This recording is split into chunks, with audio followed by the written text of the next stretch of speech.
नमस्कार, मैं हूं संतोष।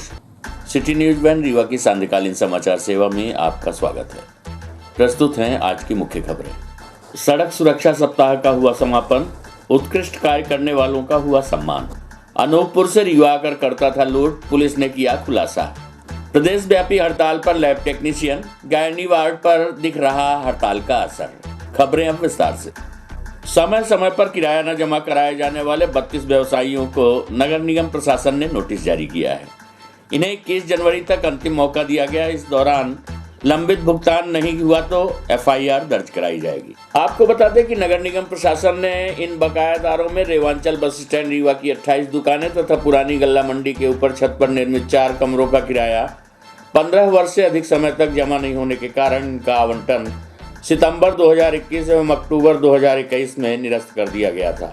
बकाया किराए की राशि जमा करने के लिए सार्वजनिक इस्ताहार भी जारी किया गया था। इसके बावजूद भी लगातार अनदेखी करने की वजह से गंभीरता से लेते हुए निगम आयुक्त मृणाल मीणा के निर्देश दिया है कि यदि इनके द्वारा 21 जनवरी 23 को आयोजित विशेष शिविर या उसके पूर्व राशि जमा नहीं की जाती तो इनके विरुद्ध वैधानिक कार्यवाही के लिए पुलिस में प्रकरण दर्ज कराया जाएगा। उक्त बकायादारों पर करीब 50 लाख रुपए की राशि बकाया है, जिसको लेकर अब तक नगर निगम प्रशासन भी गंभीरता से नहीं ले रहा था, लेकिन अब रुपयों को लेकर निगम गंभीर है और सख्ती से शुरुआत की जा रही है। हम आपको बता दें कि वित्तीय वर्ष समाप्त होने की अवधि आ रही है, जिसके चलते नगर निगम प्रशासन भी रिकवरी के लिए सख्त कदम उठाने शुरू कर दिए हैं।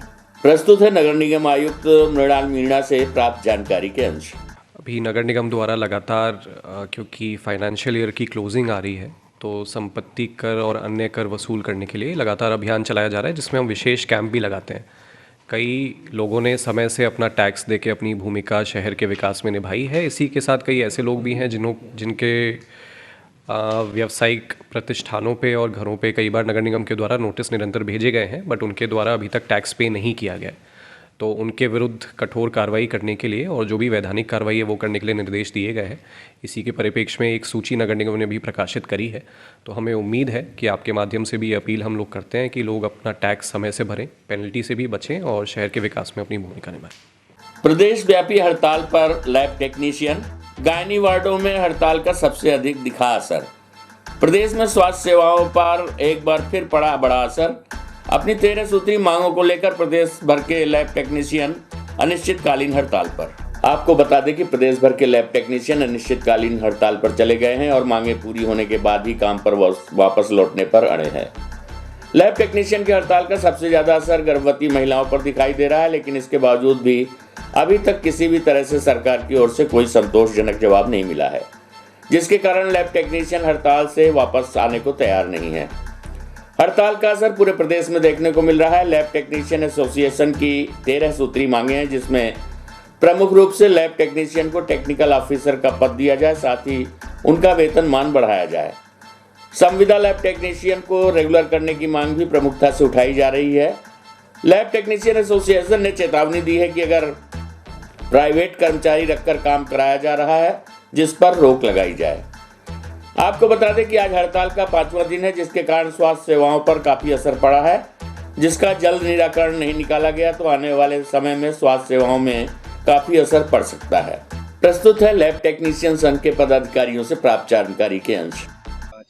ये हमारी लैब टेक्नीशियन एसोसिएशन प्रांताध्यक्ष जी के आह्वान पर पूरे मध्य प्रदेश के जितने नियमित लैब टेक्नीशियन हैं वो सब हड़ताल पे हैं। 13 सूत्री हम लोगों की मांग है।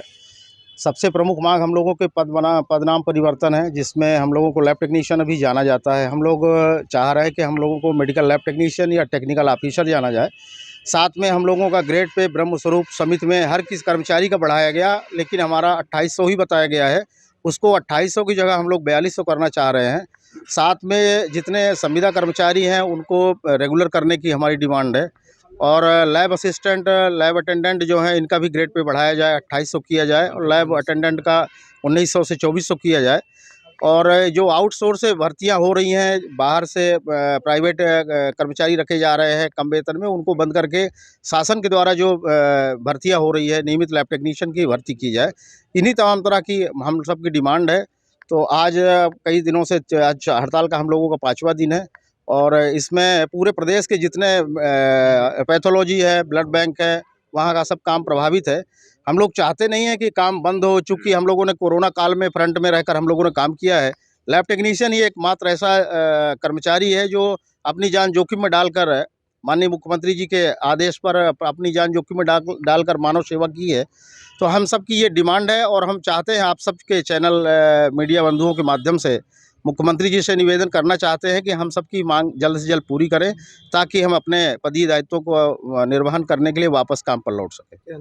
मेरा नाम शिव शंकर तिवारी है। मैं लैब टेक्नीशियन एसोसिएशन का संभागाध्यक्ष हूँ रीवा डिवीज़न का। ये हड़ताल कब से जारी है? ये अनिश्चितकालीन हड़ताल है, 11 तारीख से शुरू है और 13 से शुरू है और जब तक हम लोगों की मांग पूरी नहीं होगी तब तक ये चलती रहेगी। पूरे प्रदेश में है।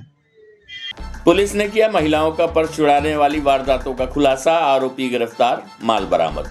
भरे बाजार महिलाओं का पर्स लूटता था आरोपी, अनूपपुर से रीवा आकर देता था वारदातों को अंजाम। आपको बता दें कि पुलिस ने लगातार हो रही लूट की वारदातों के बीच 2 लूट का पर्दाफाश किया है। वारदात को अंजाम देने वाले शातिर बदमाश को पकड़ा गया है, जो अनूपपुर से रीवा आकर अकेले ही लूट की वारदातों को अंजाम दिया करता था। पकड़े गए आरोपी से पुलिस फिलहाल पूछताछ कर रही है। इस पूरी कार्रवाई को लेकर डीआईजी नवनीत भसीन ने जानकारी देते हुए बताया कि लगातार शहर में पर्स चुराने की वारदातें हो रही थी और इसे अंजाम देने वाला अकेला युवक था, जिसके बाद सीएसपी शिवाली चतुर्वेदी के मार्गदर्शन में सिविल लाइन थाना प्रभारी हितेंद्र नाथ शर्मा, समान थाना प्रभारी सुनील गुप्ता और अमैया थाना प्रभारी दीपक तिवारी के नेतृत्व में टीम का गठन किया गया। इस दौरान पुलिस टीम द्वारा शहर के कुछ स्थानों से निकाले गए सीसीटीवी फुटेज के आधार पर युवक की पहचान की गई और घेराबंदी कर उसे पकड़ लिया गया। पुलिस के हाथ लगे आरोपी का नाम अरमान, पिता मोहम्मद इरफान, उम्र 20 वर्ष, निवासी ग्राम आनदंड, जिला अनूपपुर, हाल मुकाम द्वारिका नगर है। पकड़े गए आरोपी ने पुलिस द्वारा की गई पूछताछ के दौरान सिविल लाइन थाना क्षेत्र के गंगा कछार ऑफिस के समीप दीपक आहूजा नामक महिला से पर्स की लूट की वारदात को कबूला है। साथ ही आरोपी ने अमैया थाना क्षेत्र के पीके स्कूल के समीप से निशा सिंह से पर्स लूट की वारदात को अंजाम देना कबूल लिया है। पुलिस आरोपी के कब्जे से लूट के मोबाइल, 6000 रुपए, वारदात में प्रयुक्त बाइक को भी जब्त कर लिया है। वहीं पकड़े गए आरोपी से फिलहाल अन्य वारदातों के संबंध में भी पूछताछ की जा रही है। प्रस्तुत है घटना के संबंध में पुलिस अधीक्षक रीवा नवनीत भसीन से प्राप्त जानकारी के अंश। विगत दिनों में 2 थाना क्षेत्रों में चेन स्नैचिंग की घटना हुई थी। लगातार हमारी टीमें इस पर प्रयास कर रही थी, जिसकी सफलता उन्हें मिली है और एक आरोपी और उसकी बाइक बरामद हुई है। अभी आरोपी जो है अनूपपुर ज़िले का रहने वाला है। हम अनूपपुर पुलिस से भी संपर्क कर रहे हैं कि उसका डाटा डिटेल्स मिल जाए। साथ ही पड़ोसी ज़िलों को भी उसका डाटा शेयर कर रहे हैं कि वहाँ कोई घटनाक्रम इस संदर्भ में पेंडिंग हो, उस पर भी वो लोग कार्रवाई अपनी कर लें। और इस टीम ने अच्छा काम किया, इसको हम लोग पुरस्कृत भी करेंगे। गिरोह में और भी कुछ?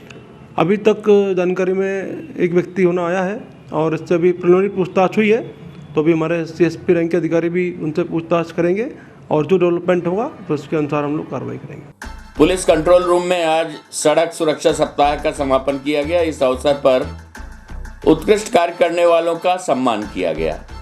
इस अवसर पर कलेक्टर मनोज पुष्प, डीआईजी नवनीत भसीन, अतिरिक्त पुलिस अधीक्षक विवेक लाल, अनिल सोनकर, जिला पंचायत सीओ स्वप्निल वानखेड़े और नगर निगम आयुक्त मृणाल मीणा उपस्थित रहे।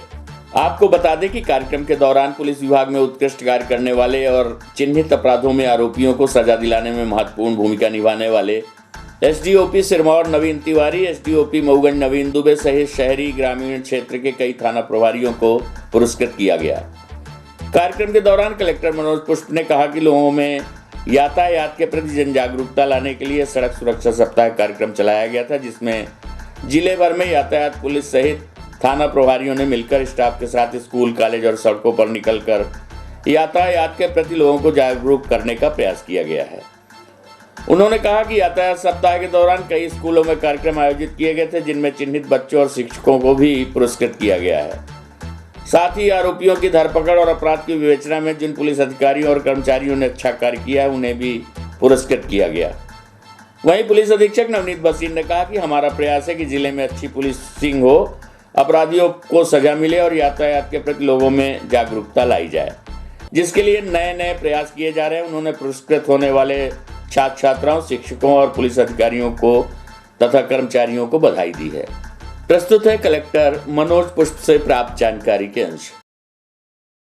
एसपी साहब, अब डीआईजी साहब हैं, सीओ साहब, कमिश्नर साहब, सभी पुलिस ऑफिसर, सभी पुलिस विभाग के सारे अधिकारी कर्मचारी, प्यारे बच्चों, स्कूल के टीचर्स, सड़क सुरक्षा के अंतर्गत हम लोगों ने लगातार कोशिश की है कि अच्छा काम हो, और जिस तरह से एक्टिव होकर ट्रैफिक की टीम ने केवल शहर में ही नहीं बल्कि पूरे ज़िले में अच्छा काम किया है, तो वो इसके लिए बधाई के हकदार हैं। ट्रैफिक की टीम, पुलिस की टीम और उससे जुड़े हुए सभी लोगों को मैं अपनी तरफ से धन्यवाद देता हूँ कि आपने पिछले साल लगातार बहुत अच्छे काम किए हैं, और हम उम्मीद करते हैं कि इसकी परंपरा कायम रहेगी। केवल ये एक विशेष सप्ताह जो मनाया गया था उसका समापन है, बल्कि सड़क सुरक्षा के लिए जो जन जागरूकता का कार्यक्रम है, जो विभागीय एफर्ट का कार्यक्रम है, वो लगातार जारी रहेगा, क्योंकि सड़क सुरक्षा हमारे जीवन का एक महत्वपूर्ण पहलू है। और जैसा आप सभी की मदद से हम लोगों में इस बात की जन जागरूकता कर रहे हैं कि जब भी आप सड़क पर वाहन चलाएं तो सुरक्षा के सभी मापदंडों का ध्यान रखें। इसकी जो एफ़र्ट है वो लगातार चलती रहेगी। आज हम लोगों ने इसमें कुछ जो कंपटीशन कराए थे उन बच्चों को भी बुलाया था, उनके टीचर्स को भी बुलाया था, उनको भी पुरस्कृत किया है। जो पुलिस के ऑफिसर्स ने अच्छा काम किया है उनको पुरस्कृत किया है। एक आई कैम्प भी लगा हुआ है जहाँ पर सभी लोगों को जो कि ड्राइव करते हैं उनके आई टेस्ट भी किए जा रहे हैं। तो एक अच्छा आयोजन किया गया है, लेकिन इसी बात से हम कंक्लूड करेंगे कि ये एफर्ट लगातार जारी रहेगा। तो कुछ ब्लैक पॉइंट्स भी निर्धारित किए गए हैं पूरी कार्रवाई? जो ब्लैक पॉइंट्स हैं, जिसके पैरामीटर्स हैं, उस हिसाब से तो रीवा ज़िले में कोई ब्लैक पॉइंट्स नहीं है, लेकिन हम लोगों ने ऐसी जगहों पर जहां पर एक्सीडेंट होते हैं उनका चयन किया है, और उन जगहों पर लगातार हम कोशिश कर रहे हैं कि चाहे वो रोड इंजीनियरिंग का इशू हो या कोई ट्रैफिक सिग्नल्स के इशू हैं, ग्रेडियंट्स के इशू हैं, उन सब पे काम करें और कोशिश हो कि रोड के एक्सीडेंट कम से कम हो जाए। जिले में इस बार समर्थन मूल्य पर लक्ष्य से 2,10,000 क्विंटल ज्यादा धान की खरीदी हुई है। धान की खरीदी सोमवार को बंद हो गई। इस बार जिले में 35 लाख क्विंटल धान खरीदी का लक्ष्य रखा गया था, जिसके विरुद्ध सोमवार तक शाम 6 बजे तक 37,10,182 क्विंटल धान की खरीदी कर ली गई थी। आपको बता दें कि धान बेचने के लिए 65,886 किसानों ने पंजीयन कराया था, जिसमें से 60,179 किसानों ने धान बेचने स्लॉटर बुक कराया था। इसमें से 57,500 किसानों ने धान बेची। गौरतलब है कि बारिश के मौसम में ज़रूरत के समय पानी न गिरने से इस बार धान की खरीदी का लक्ष्य घटा दिया गया था। पिछले वर्ष जिले में जहां 43 लाख क्विंटल धान के आसपास खरीदी गई थी, वहीं इस बार 35 लाख क्विंटल धान खरीदी का लक्ष्य किया गया था, लेकिन लक्ष्य से 2,10,000 क्विंटल ज़्यादा धान खरीदी गई है। जिले में खरीदी केंद्रों में जितनी मात्रा में धान खरीद कर तैयार कर ली गई, उसमें से 98.5% धान का परिवहन भी हो गया है। खरीदी के लिहाज से देखें तो धान परिवहन का प्रतिशत 98.5% है। खरीदी केंद्र में R2T के विरुद्ध 46,368 क्विंटल धान रखी गई थी, जबकि खरीदी के हिसाब से केंद्र में रखी धान की मात्रा 53,892 क्विंटल है। वहीं कलेक्टर मनोज पुष्प ने बताया कि इस बार धान का परिवहन और धान की खरीदी नियत समय तक पूरी कर ली गई है, और ज्यादातर किसानों को इसका भुगतान भी हो गया है। जिन किसानों को भुगतान बचा है उनका भुगतान अगले एक सप्ताह के अंदर पूर्ण रूपेण कर दिया जाएगा। प्रस्तुत है कलेक्टर मनोज पुष्प से प्राप्त जानकारी के अंश। बहुत ही अच्छे तरीके से हमारी जो टीम है, विशेषकर जो उपार्जन केंद्र के लेवल पर काम कर रही थी और जो ट्रांसपोर्टेशन के पार्ट में लगी हुई थी, उन लोगों ने बहुत ही मेहनत के साथ और दिन रात इसमें काम किया है। और इसी का परिणाम ये है कि जब उपार्जन का आखिरी दिन था तो उस समय हमारे पास एक भी किसान की खरीदी बची हुई नहीं थी। जितने लोगों ने स्लॉट बुक किया था उन सभी की खरीदी हम पिछले शुक्रवार तक पूरा कर चुके थे। जो खरीदी हुई है कल तक हम लोगों ने उसका 99% जो है वो ट्रांसपोर्टेशन कर दिया है। लगभग 750 करोड़ की खरीदी हुई है और उसके अगेंस्ट 550 करोड़ की राशि किसानों के खाते में आ चुकी है। हम लोग कोशिश कर रहे हैं कि जितने भी एक्सेप्टेंस के इश्यूज हैं वो आज ख़त्म करें। जितने भी EPO जनरेशन का काम है वो अगले 2 से 3 दिनों में हो जाए और आने वाले एक सप्ताह 10 दिन के भीतर पूरी राशि किसानों के खाते में चली आए। जो फेल पेमेंट के केसेज हैं वो लगभग 32 करोड़ के आसपास है, जिसको हम लोग लगातार टेक्निकल जो हिच है उसको पूरा कर रहे हैं।